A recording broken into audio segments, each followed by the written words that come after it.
नमस्कार. मी भाग्यश्री पाठक.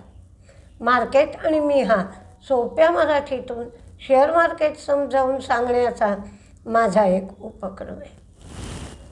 आपल्या मार्केट आणि मी या प्रवासामध्ये गुरुवारी अडचण आली.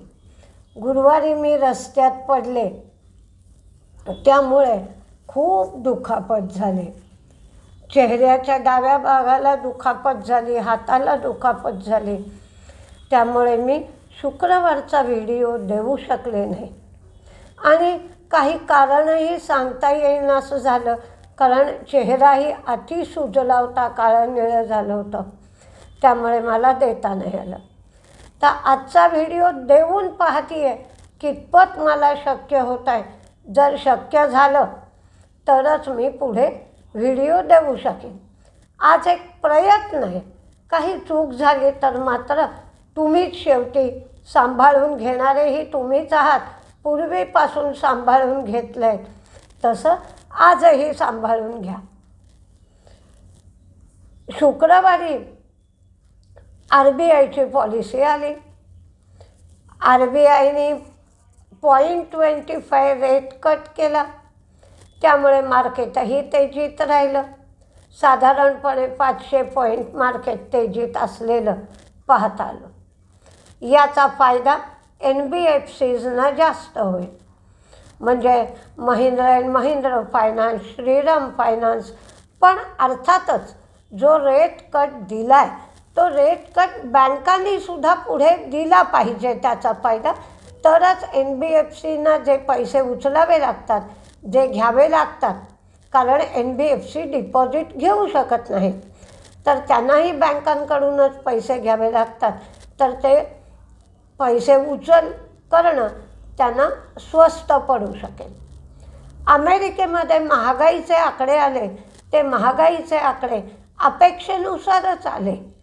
म्हणजे महागाई कमी झाली नाही पण वाढलीसुद्धा नाही, हेही नसे थोडके आपण म्हणतो तशी स्थिती झाली.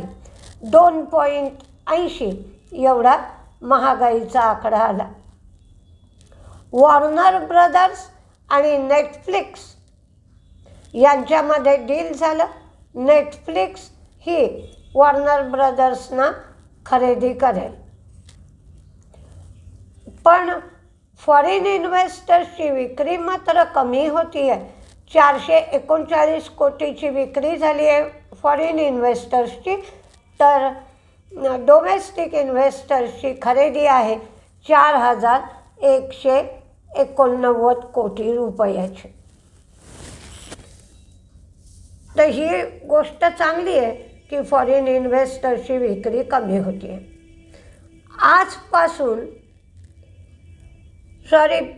आजपासून FNOमध्ये सुद्धा प्री ओपन होणार आहे. पण फक्त फ्युचर्समध्ये प्री ओपन सुरू होईल. ऑप्शन्समध्ये मात्र प्री ओपन होणार नाही. हे कॅश मार्केटला जसं प्री ओपन होतं तसंच प्री ओपन वायदे बाजारातही सुरू होणार आहे. पुतिन यांचा जो दौरा झाला त्या दौऱ्याचा फायदा पतंजली फूडला झाला. त्यांनी स्ट्रॅटेजिक कोऑपरेशन ॲग्रीमेंट केलं. त्यामुळे पतंजली फूड तेजीत राहू शकेल. व्हर्लपूल, ॲडव्हेंट इंटरनॅशनल आणि व्हर्लपूल कॉर्पोरेशन यांच्यात $1 बिलियनचं डील अपेक्षित होतं. ते डील मात्र रद्द झालं आहे. ॲडव्हेंट ही 31% स्टेक घेणार होतं. जर डील झालं असतं तर 26%साठी ओपन ऑफर आणली गेली असती. पण हे डील मात्र रद्द झालं आहे. त्यामुळं व्हर्लपूल मंदीत राहू शकतं आहे.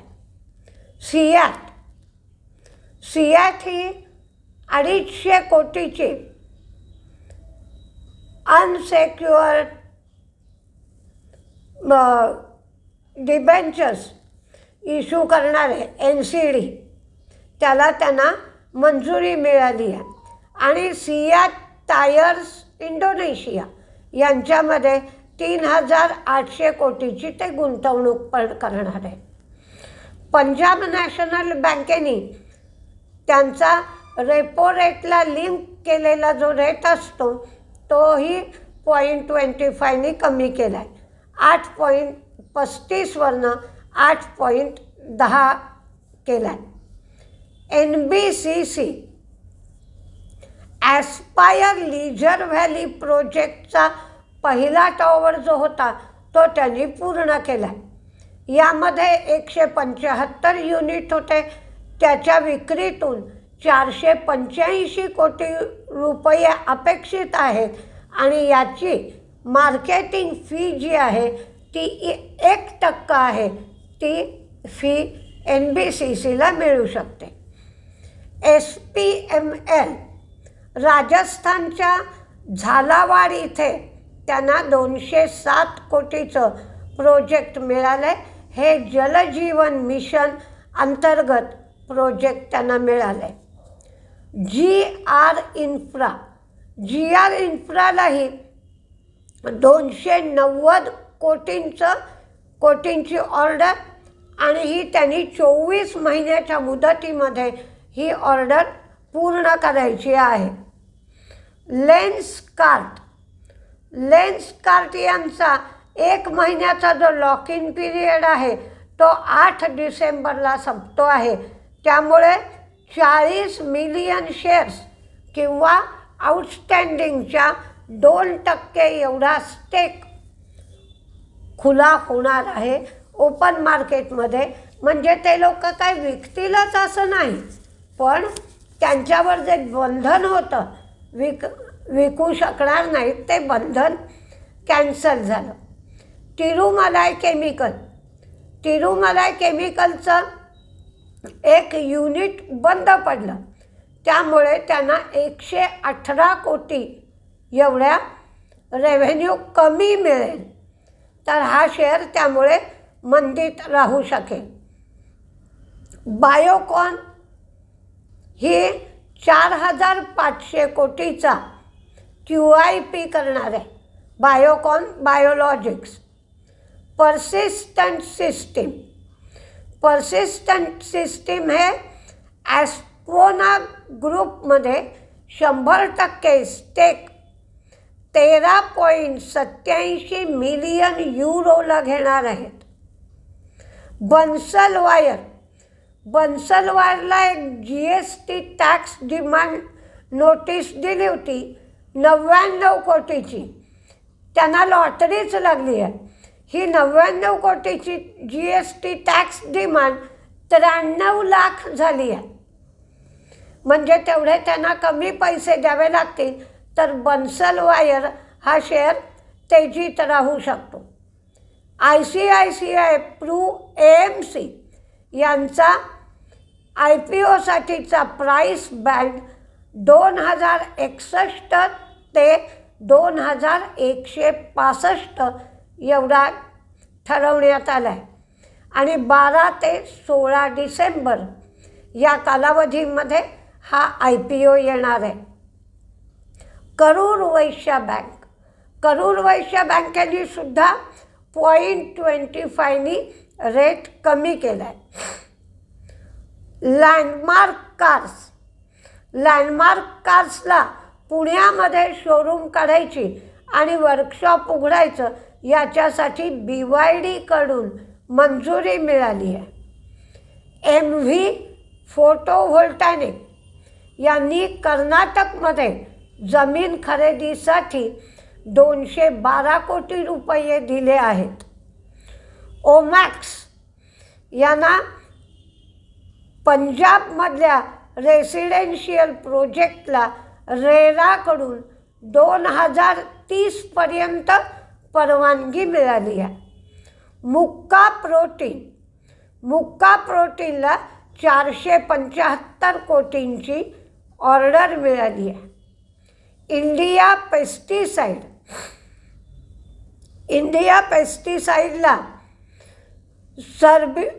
सर्बियामध्ये हर्बिसाईडच्या रजिस्ट्रेशनसाठी संमती मिळाली आहे. हर्बिलाइट फॉर्म्युलेशनच्या रजिस्ट्रेशनसाठी त्यांना संमती देण्यात आली आहे. MTAR मेघा इंजिनिअरिंगकडून 194 कोटीच्या ऑर्डर्स त्यांना मिळाल्या. केशोराम फ्रंटियर वेअरहाऊसिंग लिमिटेड ही आता कंपनीची मालक झाली आहे. त्यांनी 26% हिस्सा म्हणजेच 8 कोटी शेअर्ससाठी त्यांनी ओपन ऑफर दिलेली होती. अशोका बिल्डकॉनला सुद्धा 447 कोटींची ऑर्डर मिळाली आहे.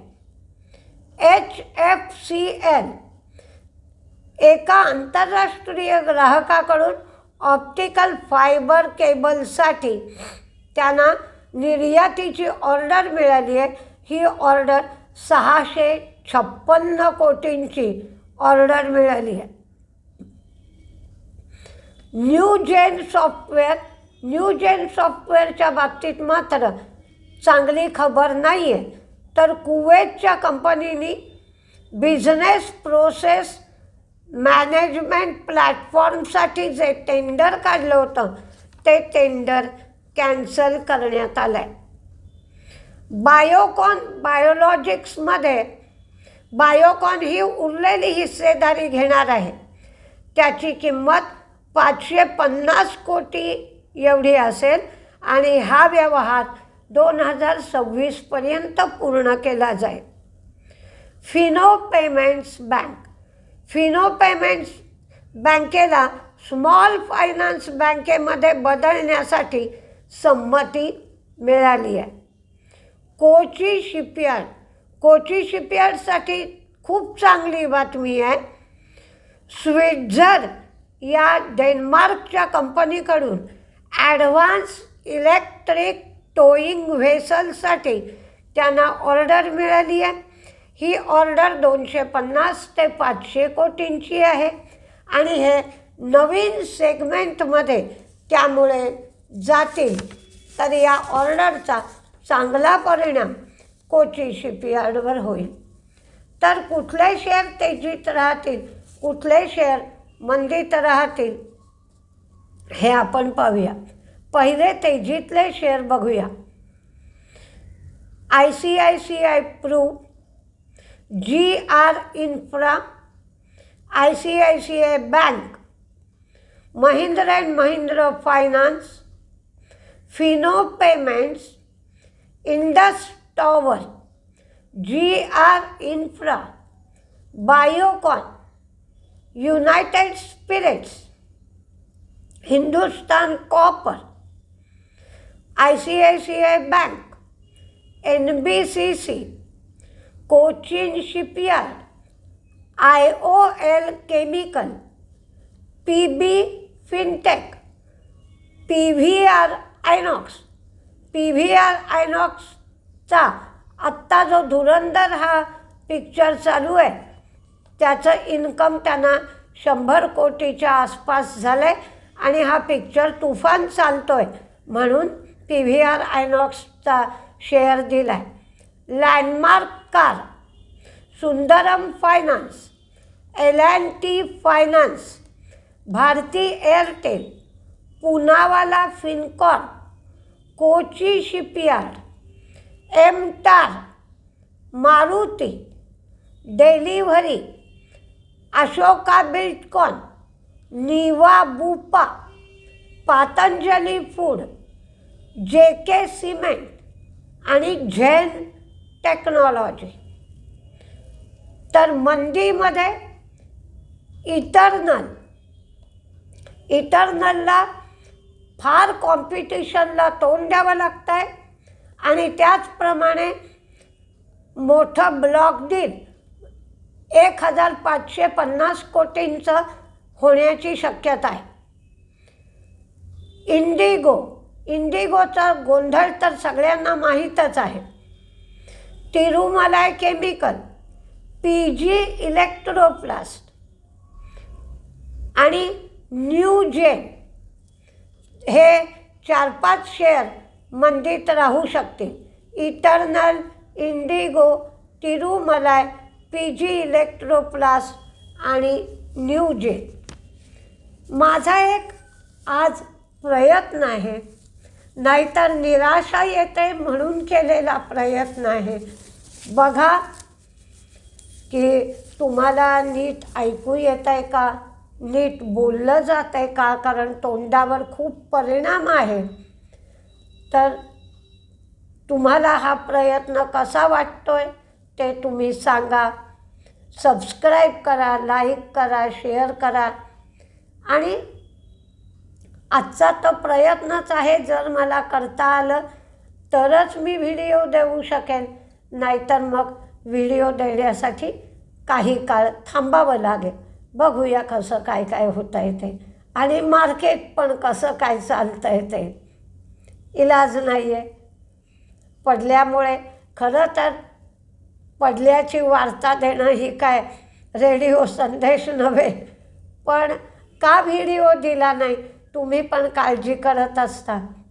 हा विषय सगळा व्हिडिओचा विषय नाही किंवा शेअर मार्केटच्या संबंधातला सुद्धा नाही.